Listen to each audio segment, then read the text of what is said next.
Hi everyone, today we're going to go out into the garden and harvest a bunch of things, and then I'm going to show you what we would typically eat in a day at our house. A big part of homesteading is knowing what to do with all of the things that you grow and preserve, so I'm hoping that by showing you some meals that we eat around here, you'll see how we use some of the things we grow at our homestead. We're going to start the day, of course, with breakfast, and I'm going to be making a baked oatmeal. This is something that I've just started working into our rotations, and I really like experimenting with different flavors. I don't really use a recipe when I do this. I kind of just go off of the general feel and texture, and I'll just switch it up based on what we have. I'm just starting off with an egg and milk mixture here, and I'm doing it straight in the pan that I'm going to be baking in, just so that we don't have to wash an extra bowl later on. I'm also adding a little bit of baking powder. To this mixture, I'm going to add a bunch of oats. And since I'm not measuring, I will leave a link below for a recipe you can follow with exact measurements if that's what you need. These are typically sweetened with brown sugar, which we didn't have on hand, so I'm instead using maple syrup. This will give it more depth of flavor than regular white sugar would. Today we're going to be making a strawberry baked oatmeal using some freezer jam that we have. I did have this can of partially used applesauce that I'm going to throw in there. It's not going to add a super apple flavor, but it will just give a little bit of natural sweetness, and I think that the texture will be really nice as well. Anytime I have a jar or something, I like to use whatever liquid that's in the recipe and swish it around in there to get every last bit. I do this with canned goods, but especially with things that you preserve, because when you spend so much time peeling all of those apples, cooking them down, and going through the whole process of canning, I really want to make sure that we get every bit of goodness in there. We've done this recipe as a cinnamon apples variation, and that was really good. Today we're going to be doing a strawberry one, and I pulled out this strawberry chia seed jam from the freezer last night, so it's all nice and defrosted today. And after I'm done with this oatmeal mixture, I'm just going to go and plop it on top, and this is going to add a really nice natural sweetness and fruit flavor. If you want a recipe for this jam, I will link it in the cards and also in the description down below. But you can really just switch this up with whatever fruit you have in season or whatever preserves you have. A lot of times when I'm baking something sweet, I also like to top it with some of this vanilla sugar. This is just regular cane sugar, and anytime we use a vanilla bean, these are extras from when we made vanilla extract last year. I stick it into this little jar of sugar, and the sugar takes on a little bit of that vanilla essence and flavor, and I just love throwing this on top of a lot of different things. We're gonna place this in the oven, and that's gonna have to bake for 20 to 25 minutes. So while that's baking, we're gonna go out into the garden and pick a couple of things that we can cook up for lunch and dinner. Lately, it's been getting so hot here. The other day, it got up to like 95 degrees and it's really humid. So morning is really the best time of day for us to go out and harvest what we need for the entire day. Because if we go out and harvest what we need for lunch when it's really blazing hot out, everything is going to be very wilty. If you harvest in the morning, everything's going to be really fresh and crisp because it has all of that moisture that it's been sitting with overnight. So first we harvested one of our celery stalks. This one actually looks like it's two smaller ones fused together. This is our first year growing celery from seed, and we're really happy with how this turned out.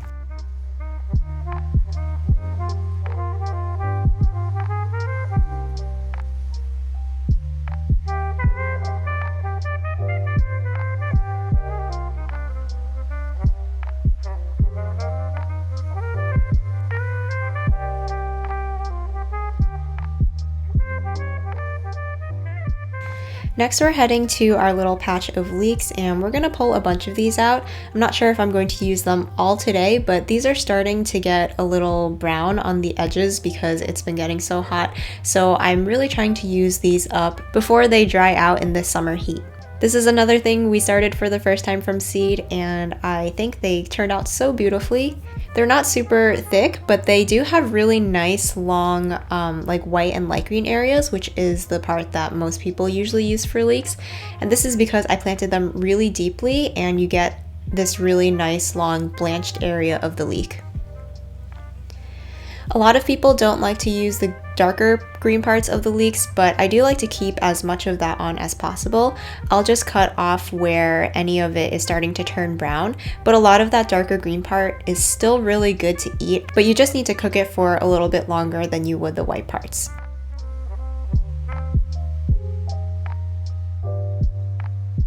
So here's what we ended up with, and we did keep a bunch of those greens on the top. If you don't want to eat those, you can also save those for whenever you make your own stock. You can make a vegetable stock, or you can throw it in if you're making like a chicken stock, just for some extra oniony flavor. So we picked 6 of these beautiful leeks.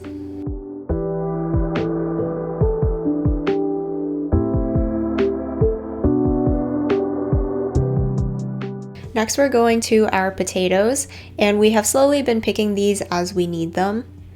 We don't really have a great way to store potatoes because our house is just too warm, so I find that the best way to eat them is just to pick them a couple of plants at a time, and we'll just pick what we need for a meal or two, and that way they don't get soft on us inside our house. These potatoes are a little on the small side because it's a little bit early in the season, but the plants are starting to look pretty bad. I think they have some sort of blight on them. So I think it's fine to pull them out even though it's a little earlier than you normally would. And I'm pretty happy with how our potatoes came out this year. They have a good number of potatoes on each plant, and we usually only need to pick one plant to have enough for a meal for the 2 of us. We have some nice medium-sized ones here. This looks like it's some kind of like Yukon Gold type potato. I don't actually know what kind it is. We did mark our different potatoes, but since we trenched the potatoes as they grew, our tags got buried. So we're kind of just picking at random and we just get what we get. We really have to dig in there since we did trench, because a lot of times we'll find potatoes that are really deeply buried in there. And they like to hide in our soil, which gets really hard. It hasn't rained in a while, so these are pretty caked into the soil. Today I'm going to be making a potato soup, which we'll need a lot of potatoes for, so we decided to go up and pull a second plant. These potatoes are a little bit smaller, but totally okay with us. Digging for potatoes is probably one of the most exciting things to harvest. It's just really fun to dig around in the soil and find all of these potatoes hiding in the ground. We don't eat like a huge amount of potatoes, but I think we'll always grow it just because they're so fun to harvest.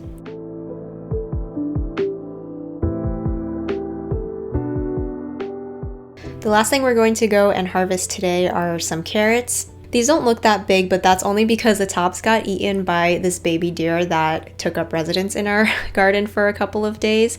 But the carrots are completely fine underneath, and we're going to go ahead and pull these. These are a Danvers half-long variety, so they are supposed to be a little on the smaller side. And I'm surprised with how straight these grew in this soil because the soil is very dense back here, and these ones grew just fine. We ended up with just a handful of carrots, but we had actually picked from a different area in our garden the other day, and I just completely forgot about the carrots back here, so we're gonna pick these and add it to our harvest from last night. Carrot tops are edible, but we don't particularly like them, so I usually just snap them off while we're out in the garden and lay them on top of the soil and let them decompose in place, just so that's less to deal with when we bring everything inside. So just in that short period, we completely filled our harvest basket with a bunch of things fresh from the garden, which is such a good feeling. And we're gonna go back inside because even though it's early in the day, it is already getting so hot. By this time, our baked oatmeal is just about done, so I took it out of the oven and this is what it looks like. The texture of baked oatmeal is really nice. The oats have absorbed all of that liquid and they are a really nice chewy texture, and the first day you make it, sometimes it gets a little crispy on the top, which is really nice. And this is really good to eat just room temperature or cold, or you can heat it up again for the next few days. I really like how this strawberry jam variety came out as well. It's a really good way to use all of that strawberry freezer jam that I made a few weeks ago, especially because this jam doesn't keep as long as most jams since there's a very low sugar content. So it's really nice just to defrost a whole jar and be able to throw the whole thing into one dish and not worry about it going bad in the fridge.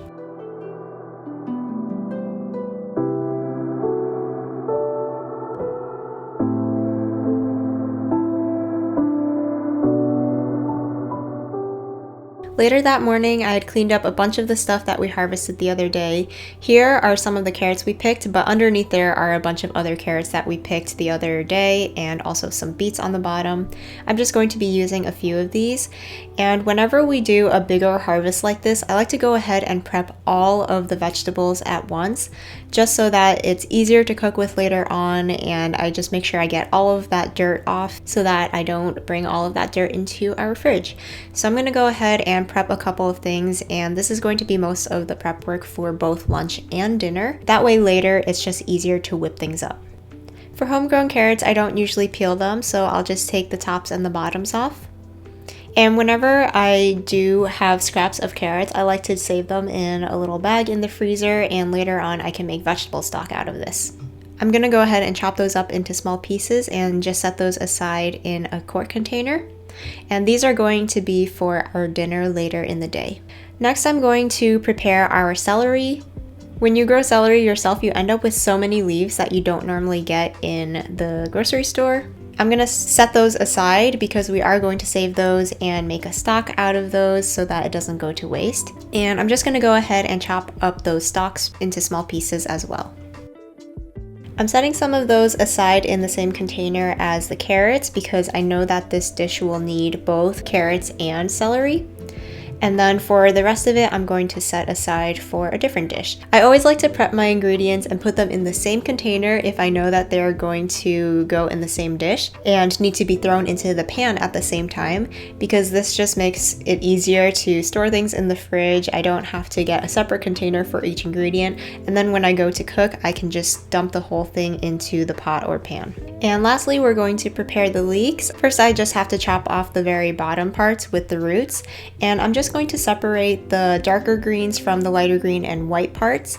Like I mentioned, I am going to use those darker greens, but I just want to separate them to make it easier to clean because leeks can get very dirty inside the layers. I've actually found that growing them at home, they're not as gritty as what you would get at the store. I mostly find that there's a lot of dirt in those darker green areas. For those light parts of the leeks, I'm going to split them in half because this is how you can usually tell if there's dirt within the layers. So I'm going to take a good look at each of them. The bottoms do look pretty clean, but if I flip it around to the other side, you can see that there's dirt in some of those upper layers. So I'll split each of these in half lengthwise and dump them in a bowl of water just to swish out any of that dirt. After these are all nicely washed again, I'm just going to cut these into small pieces once again and add it to that same container with the carrots and celery. This is basically like a mirepoix, which is usually carrot, celery, and onion, but instead of the onion, I'm using leeks because that's what we have. You might be able to tell, but I really love these quart containers. They are probably one of my favorite things in the kitchen, and it's just such a simple and easy thing. I love prepping ingredients and putting them in these containers, and it just makes my life a lot easier. They're clear so you can see everything, and it's a really good size for most ingredients. If you don't have these, you really need to get some for your kitchen. So now I'm going to get started prepping the leek darker greens, and I'm just going to go ahead and chop those up the same way I do with the lighter parts. I just want to keep these a little bit separated because they will usually need to be cooked more aggressively or for a longer period of time because they are a little bit more fibrous, but you can still eat them. They're totally edible and have great flavor. So I don't want to let this go to waste. I found that our homegrown ones, maybe because they're on the smaller side, are actually not super fibrous. I think that they're great to eat, but if you're buying them from the store or if yours are bigger, you might want to chop them very thinly so that you break up those fibers a little more.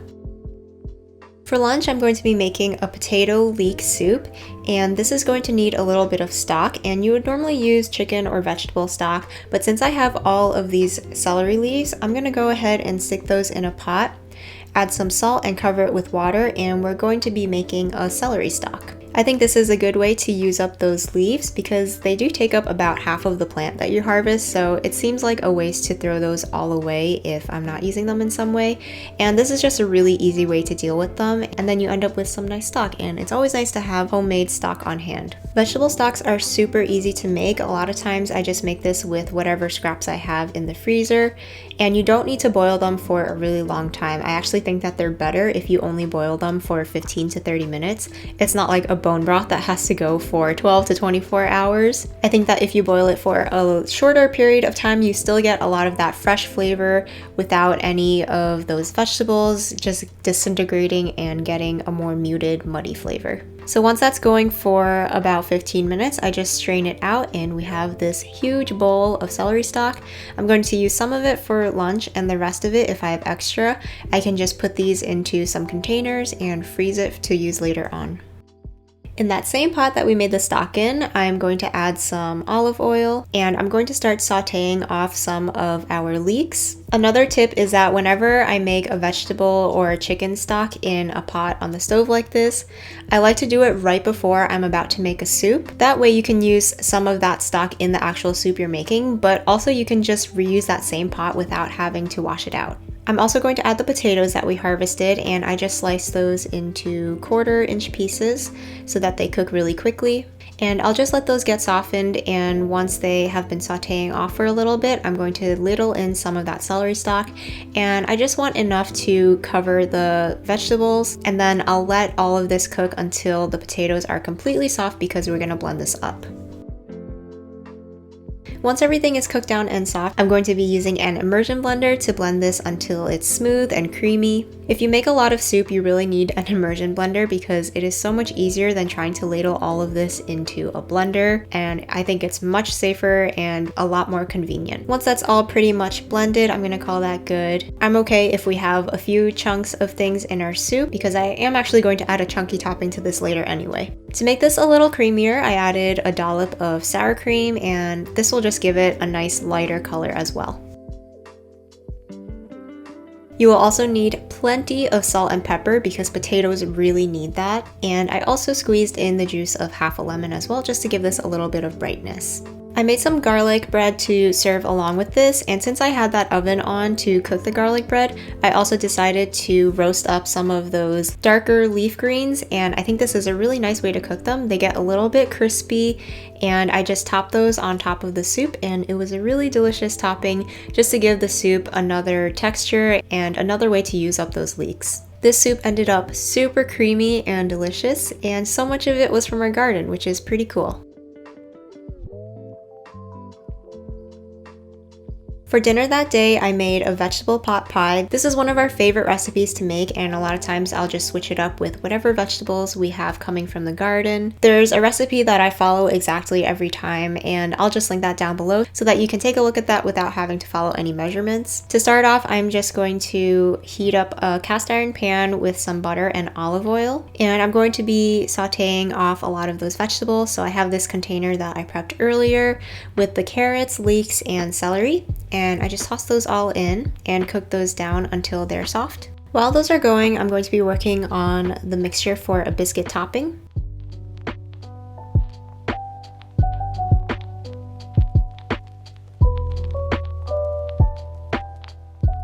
After the vegetables have been cooking for a bit, I'm going to add some flour into them.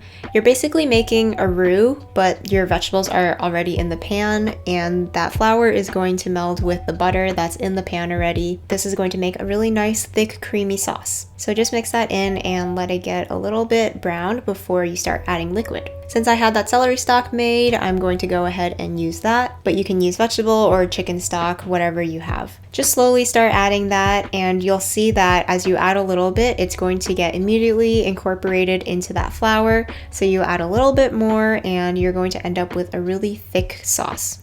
To finish it off, I'm going to add a little bit of milk. I would normally add frozen peas to this because I feel like that's something that should always go in chicken pot pie, but we did have the snap peas that were from the garden, so I decided to throw those in instead of the frozen peas. I finished off the biscuit mixture with some milk and cheddar cheese. Whenever you're doing biscuits, you want to make sure that you don't overmix it. Basically just combine it until it is mostly combined. It's going to all get thrown in the pan and it's going to turn out great. I don't even cut these into pieces and just plop it on top of this pot pie mixture. This is such an easy, carefree way to make a pot pie, and it's really great because you only need one pan for the entire meal. This is going to go straight into the oven, so you don't need to transfer this to anything else. And as they bake up, they're going to get golden brown on the top, and the bottom parts are going to soak up some of that liquid, and it is just such a nice combination. After about 20 minutes in the oven, it's ready to come out when it's all golden brown and bubbly on the inside. And doesn't it just look so good? Those biscuits are so beautiful, and as you eat them, that cheddar cheese is a little bit melted in there. The filling of the pot pie is so easy to make, and we like to just add in whatever vegetables we have on hand from the garden. And this is just classic comfort food. It actually reminds me a lot of Thanksgiving food. I hope you guys enjoyed seeing what we eat in a day from our garden, and this gave you some ideas of recipes to make with anything that you're growing in your gardens. Thank you so much for watching, and we'll see you again in the next video.